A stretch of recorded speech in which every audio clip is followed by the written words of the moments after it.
Good morning, everyone.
Last class में क्या कहाँ तक हुआ था?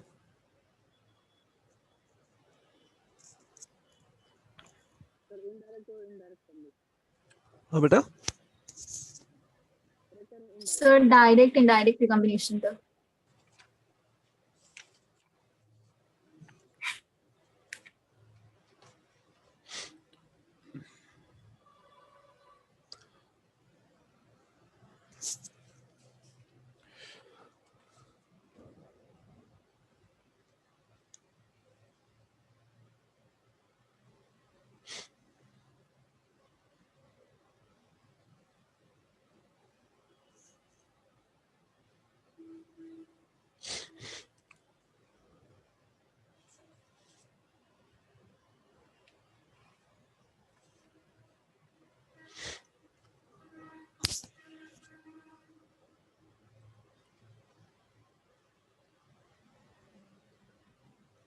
ओके, स्क्रीन सभी को विजिबल है? Yes sir. ओके। अच्छा, ये दो टाइप के हमने जनरेशन रेट उस दिन बताए थे। एक जो थर्मली जनरेटेड इलेक्ट्रॉन्स के लिए था, जीएन नॉट और G P naught, and second G N dash. इसमें तो किसी को कोई डाउट नहीं था। ठीक है, साथ में हमने ये भी डिस्कस किया था कि अगर डायरेक्ट रिकम्बिनेशन हो रहा है तो उस केस में देखो, इन जनरल तुम्हारा जो होल जनरेशन रेट और इलेक्ट्रॉन जनरेशन रेट है, ये दोनों तो आपस में इक्वल रहेंगे। बट अगर डायरेक्ट रिकम्बिनेशन हो रहा है तो जनरेशन रेट रिकम्बिनेशन रेट के भी बराबर होगा। Meaning in general G N dash is equal to G P dash तो हमेशा रहेगा, क्योंकि इलेक्ट्रॉन और होल हमेशा पेयर में जनरेट हो रहे हैं, और जो रिकम्बिनेशन हो रहा है उनका वो भी पेयर में ही हो रहा है, तो R P dash is equal to R N dash भी हमेशा रहेगा। और अगर तुम्हारा रिकम्बिनेशन जो है वो डायरेक्ट रिकम्बिनेशन है, तो उस केस में जो तुम्हारा G N dash, GP dash, R N dash, RP dash, ये सारे मतलब रिकम्बिनेशन रेट और जनरेशन रेट, ये सारे ही आपस में इक्वल होंगे।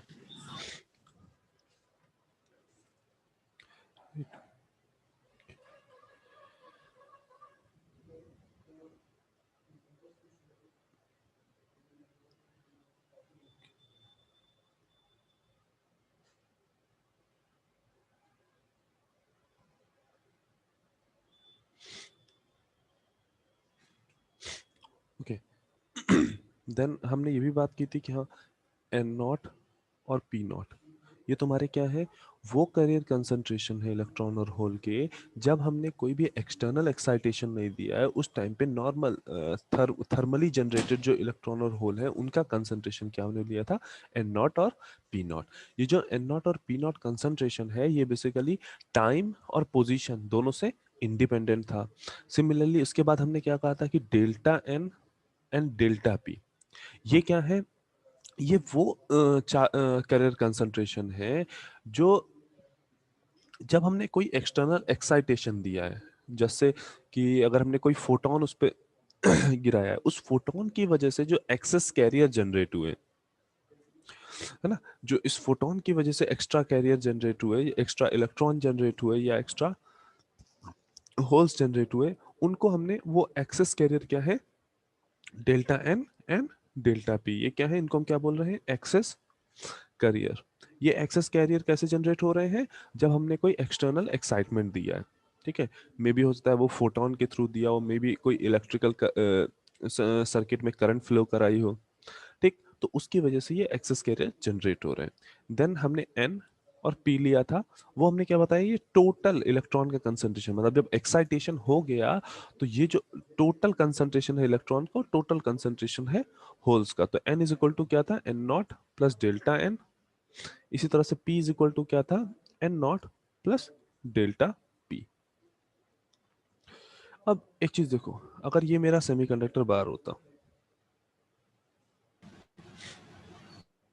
अब इस सेमीकंडक्टर बार पे अगर हमने ऐसे यहाँ पे लाइट एमिट कराई होती एच म्यू, तो इस एज पे सेमीकंडक्टर का जो ये वाला एज है, इस एज पे तुम्हारे एक्सेस में इलेक्ट्रॉन या इलेक्ट्रॉन होल पेयर जो होते वो जनरेट हुए होते, और ये इलेक्ट्रॉन होल पेयर का जो कंसंट्रेशन है वो जैसे जैसे पोजीशन आपकी आप दूर जाते जाओगे वैसे वैसे ये कंसंट्रेशन डिक्रीज कर रहा होगा, जैसे जैसे ये आप अंदर पोजीशन में अंदर जाते जाओगे, मतलब टाइम के साथ और पोजीशन के साथ ये इलेक्ट्रॉन और होल का जो कंसंट्रेशन है, जो एक्सेस कैरियर जो जनरेट हुए हैं ड्यू टू फोटोन और इलेक्ट्रिकल एनर्जी, वो क्या होंगे एक सर्टेन टाइम के बाद या एक सर्टेन पोजीशन के बाद क्या हो रहे होंगे, वापस रिकम्बाइन कर रहे होंगे, और वापस उनका कंसंट्रेशन जो एक्सेस कैरियर जनरेट हुए ये वापस रिकम्बाइन होके, मतलब जो जनरेशन यहाँ पे एच म्यू की वजह से हुआ, एक सर्टेन डिस्टेंस के बाद हम देख सकते हैं कि यहाँ पे आके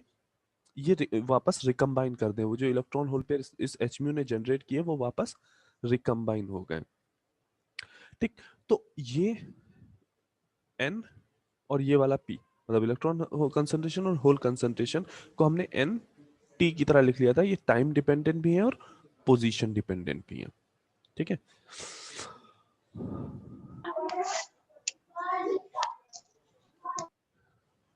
नेक्स्ट हमने बात की थी कि अगर हम यहाँ पे बात करें, जब हम एन और टी की बात कर रहे हैं, जब हमने एक्साइटमेंट दे रखा है तो एनपी जो होगा वो एन आई स्क्वायर के बराबर नहीं होगा, मीनिंग मास एक्शन लॉ आप यहाँ पे नहीं लगा सकते। रीजन कि ये जो तुमने एक्साइटेशन दिया है उस एक्साइटेशन की वजह से हुआ क्या, जो हमारा थर्मल इक्विलिब्रियम था वो इक्विलिब्रियम हमारा डिस्टर्ब हो गया। अब जब तक वो जो हमारा सेमीकंडक्टर वापस से थर्मल इक्विलिब्रियम को अटेन नहीं कर लेता, तब तक यहाँ पे आप मास एक्शन लॉ, तब तक ये सेमीकंडक्टर मास एक्शन लॉ को फॉलो नहीं करेगा। हाँ, अगर यहाँ पे ये कहो कि N naught multiply by P naught ये होगा equal to N I square, reason कि ये जो एन नॉट और पी नॉट कंसंट्रेशन थे ये तुम्हारे क्या थे, थर्मल इक्विलिब्रियम में इलेक्ट्रॉन और होल के कंसंट्रेशन थे, राइट।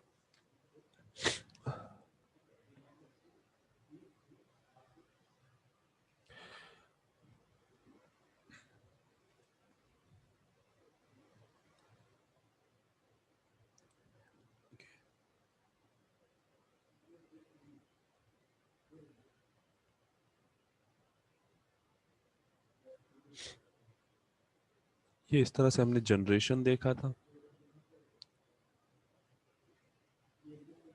ये क्या थे, जो पहले से एन नॉट अवेलेबल है वो, और ये क्या है, वो डेल्टा एन जो अभी जनरेट हुआ है due to this H mu energy, इस एच म्यू एनर्जी की वजह से ये जो डेल्टा एन और डेल्टा पी जनरेट हुए हैं, ठीक है। कुछ सर्टेन टाइम के बाद अब ये जो डेल्टा एन और डेल्टा पी हैं ये वापस क्या हो जाएंगे, रिकम्बाइन हो जाएंगे।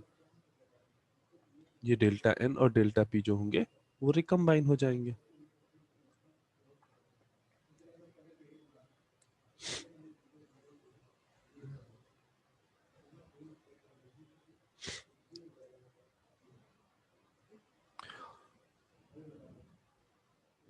और यहाँ ऐसा नहीं है कि ये एन नॉट और पी नॉट जो है इनका रिकम्बिनेशन नहीं हो रहा होगा, इनका भी रिकम्बिनेशन हो रहा होगा, बट क्योंकि ये थर्मली जनरेटेड है, इनको जो वो टेम्परेचर 300 डिग्री केल्विन टेम्परेचर जिनकी वजह से ये जनरेट हुए हैं, ये बराबर वो टेम्परेचर इनको मेंटेन है, बराबर वो टेम्परेचर मिल रहा है, मीनिंग एक तरफ रिकम्बिनेशन हो रहा है, दूसरी तरफ फिर जनरेशन हो रहा है। जबकि यहाँ ये जो डेल्टा एन और डेल्टा पी है, इनके साथ क्या है, हमने एक बार एचम्यू एनर्जी दी, हमारा electron hole pair delta N और डेल्टा पी जनरेट हुआ, और उसके बाद हमने क्या किया, ऐसा नहीं है कि हम कॉन्टिन्यूस फोटोन इसको हम कॉन्टिन्यूसली गिरा रहे हैं, बराबर फोटोन की एनर्जी इसको मिल रही है, नहीं, एक बार मिल गई, जनरेट हो गया, आफ्टर दैट हमने वो फोटोन चला गया, उसकी एनर्जी अब अवेलेबल नहीं है, तो एक सर्टेन टाइम के बाद क्या होगा, ये जो इलेक्ट्रॉन होल है ये वापस रिकम्बाइन कर जाएंगे, एक सर्टेन लेंथ, एक सर्टेन टाइम पीरियड के बाद ये इलेक्ट्रॉन होल पेयर रिकम्बाइन कर जाएंगे। तो वो सर्टेन टाइम पीरियड, जिस जिस टाइम पीरियड के लिए इलेक्ट्रॉन यहाँ से जनरेट हुआ और जनरेट होने और उसके रिकम्बिनेशन से पहले तक, मीनिंग हमने एक एक्सटर्नल एक्साइटेशन दिया और उस एक्साइटेशन से एक इलेक्ट्रॉन होल पेयर जनरेट हुए, ठीक, कुछ देर वो इलेक्ट्रॉन होल पेयर रहा, आफ्टर दैट वो रिकम्बाइन हो गया। तो वो टाइम पीरियड जिसमें उस जनरेशन और रिकम्बिनेशन के बीच का जो टाइम पीरियड है, उसको हम क्या बोल रहे हैं, मीन लाइफ टाइम। ठीक है, जो इलेक्ट्रॉन होल पेयर जितनी देर तक अवेलेबल रहा उसको हमने क्या बोला है, मीन लाइफ टाइम।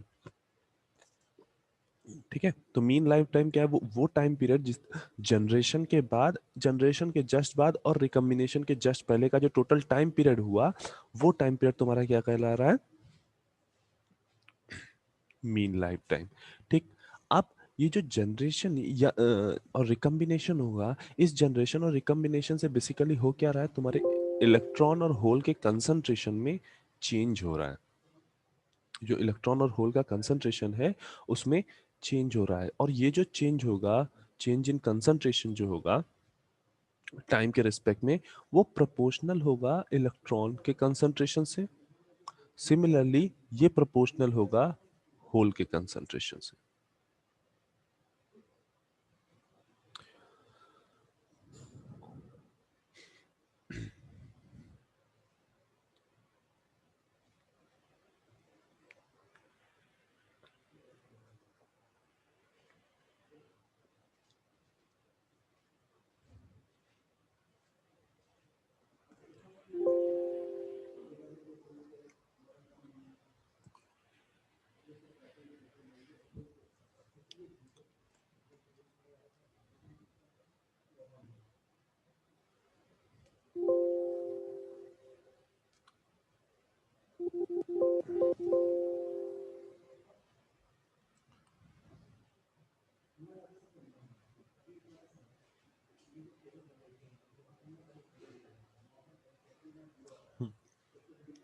तो हम बात क्या कर रहे थे, जो जी जो इलेक्ट्रॉन और होल जिस रेट से जनरेट या रिकम्बाइन हो रहे होंगे, इनका जो रेट ऑफ जनरेशन या रेट ऑफ रिकम्बिनेशन होगा, वो बेसिकली क्या होगा, प्रोपोर्शनल होगा इलेक्ट्रॉन कंसंट्रेशन और होल कंसंट्रेशन से। D N by D T जो होगा वो प्रोपोर्शनल होगा इलेक्ट्रॉन कंसंट्रेशन और होल कंसंट्रेशन से। ठीक, अब अगर हम जब बात करें कि जो एक्सटर्नल एक्साइटेशन की वजह से जो चेंज इन कंसंट्रेशन आया, जो जनरेशन रेट है इलेक्ट्रॉन के कंसंट्रेशन में जो चेंज आ रहा है, वो भी तो प्रोपोर्शनल होगा इलेक्ट्रॉन और होल के कंसंट्रेशन से। ठीक है, अब जो delta N upon delta T, delta N क्या है, चेंज इन कंसंट्रेशन, एक्साइटेशन की वजह से जो कंसंट्रेशन में चेंज आया, वो प्रोपोर्शनल होगा तुम्हारा N naught P naught, and N naught P naught के प्रोपोर्शनल होगा, and similarly N T and P T के भी प्रोपोर्शनल होगा। ठीक है, इन जनरल अगर इसको इस तरह से देखो,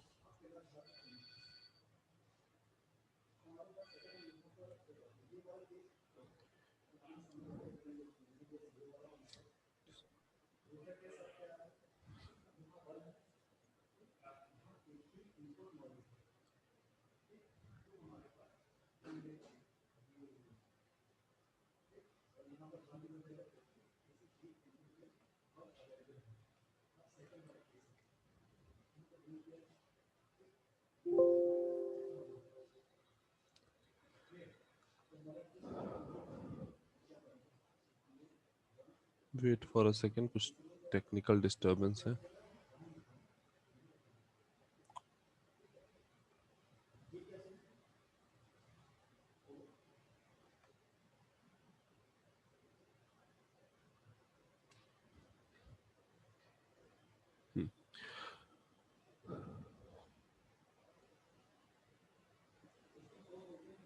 हाँ, तो हम बात कर रहे थे कि जो rate of change of electron होगा वो प्रोपोर्शनल होगा एन नॉट के, इसी तरह से बाई प्रोपोर्शनल होगा तुम्हारे पी नॉट के।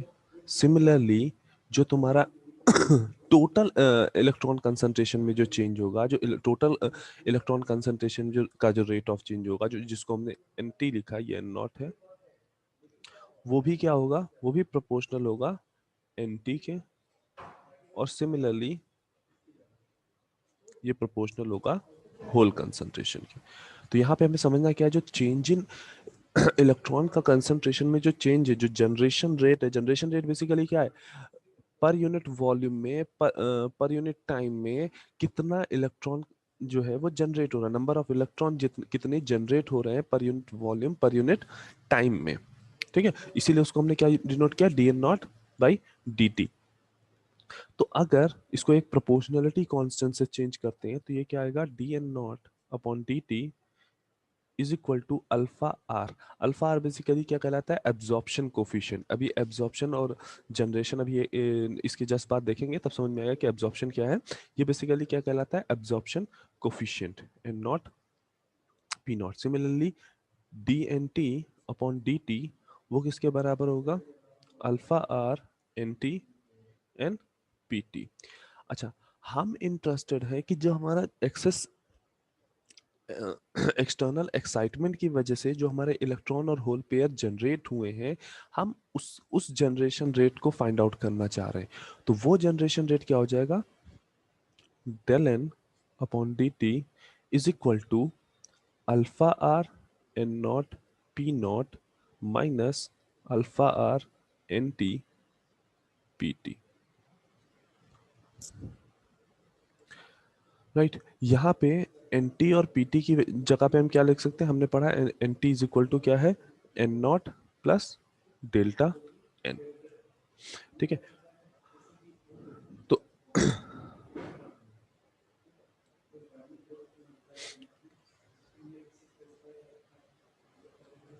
यहाँ पे D del N upon D T अगर हम फाइंड आउट कर रहे हैं तो वो क्या है, alpha R N naught P naught minus alpha are.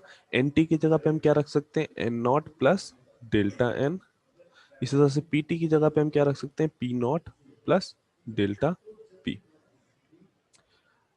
Bracket को ओपन कर देंगे, alpha R N naught P naught minus alpha R N naught P naught minus alpha R delta N P naught minus alpha R delta N delta P minus alpha R N naught delta P. ये term और ये term cancel हो जाएगा।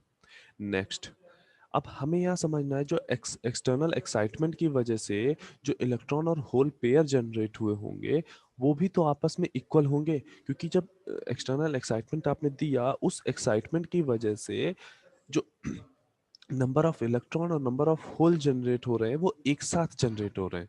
That means delta N जो होगा वो delta P के बराबर होगा। So rate of change in concentration जो होगा, जनरेशन रेट जो हमने लिखा है D delta N upon D T, वो किसके बराबर होगा, minus delta R delta N P naught minus alpha R, ये क्या हो जाएगा, डेल्टा एन मल्टीप्लाई बाई, इस डेल्टा पी को हम किससे रिप्लेस कर सकते हैं, डेल्टा एन से। सिमिलरली इसको भी डेल्टा एन से रिप्लेस कर सकते हैं, राइट। तो ये क्या हो जाएगा, alpha R delta N square minus alpha R N naught delta N. Now D delta N upon D T is equal to आ जाएगा, उसी को थोड़ा सा सिंप्लीफाई कर लेंगे,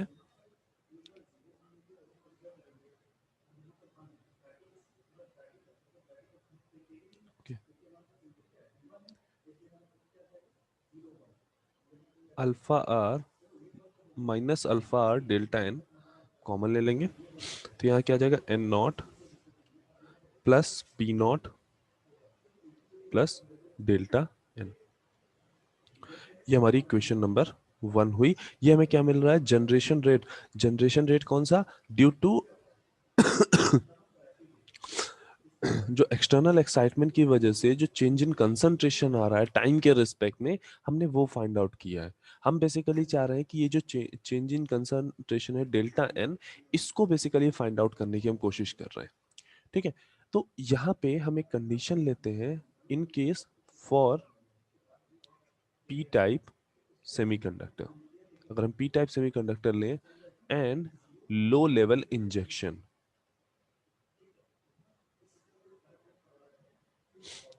हमने दो चीजें ली हैं, एक पी टाइप सेमीकंडक्टर कंसीडर किया है और दूसरा लो लेवल इंजेक्शन कंसीडर किया है। तो पहले ये देखो लो लेवल इंजेक्शन क्या है। देखो जब हम पी टाइप सेमीकंडक्टर की बात करते हैं तो पी टाइप सेमीकंडक्टर में इलेक्ट्रॉन एंड होल दोनों है। इलेक्ट्रॉन जो है वो बैंड टू बैंड ट्रांजिशन से मिल रहे हैं और होल जो है वो band to band and ionisation दोनों से जनरेट हो रहे हैं, ठीक है। होल जो है वो बैंड टू बैंड और आयोनाइजेशन दोनों से जनरेट हो रहे हैं। ये तो तब की बात है जब नॉर्मल पी टाइप एक 300 डिग्री केल्विन पे, नॉर्मल पी टाइप रखा हुआ, पी टाइप सेमीकंडक्टर रखा है 300 डिग्री केल्विन पे, तो उसमें जनरेशन जो ऑफ इलेक्ट्रॉन एक बैंड टू बैंड की वजह से और एक आयोनाइजेशन की वजह से हो रहा होगा। नेक्स्ट, जब हमने बाहर से एक फोटोन गिराया, अब ये जो फोटोन होगा वो एक साथ क्या कर रहा है, इलेक्ट्रॉन और होल पेयर जनरेट कर रहा है। ये भी तो एक type of band to band transition ही कर रहा है। ये जो इलेक्ट्रॉन होल पेयर जनरेट हो रहे हैं ये भी कैसे जनरेट हो रहे हैं, बैंड टू बैंड ट्रांजिशन से जनरेट हो रहे हैं। यहाँ आयोनाइजेशन नहीं हो रहा है, जो हमारा फोटोन गिर रहा है उसकी वजह से क्या हो रहा है, बैंड टू बैंड ट्रांजिशन ही तो हो रहा है। या ये कहें कि आयोनाइजेशन नहीं हो रहा है, बेसिकली जो जनरेशन ऑफ इलेक्ट्रॉन है या जनरेशन ऑफ होल है वो आयोनाइजेशन से नहीं हो रहा है, बैंड टू बैंड ट्रांजिशन से हो रहा है, ठीक। अब हमें पता है कि जब पी टाइप की बात करते हो तो पी टाइप के केस में अगर मान लो हमने कहा कि इनिशियली जब तक डोपिंग नहीं कराई थी तो इसका एनआई जो था वो 10 था, that means band to band transition से 10 इलेक्ट्रॉन जनरेट हो सकते हैं, 10 होल जनरेट हो सकते हैं, ठीक। और आयोनाइजेशन की वजह से हमें ये पता है कि जब अगर पी टाइप सेमीकंडक्टर की बात कर रहे हैं तो आयोनाइजेशन से जो नंबर ऑफ इलेक्ट्रॉन, क्योंकि डोपिंग कंसंट्रेशन अगर हमने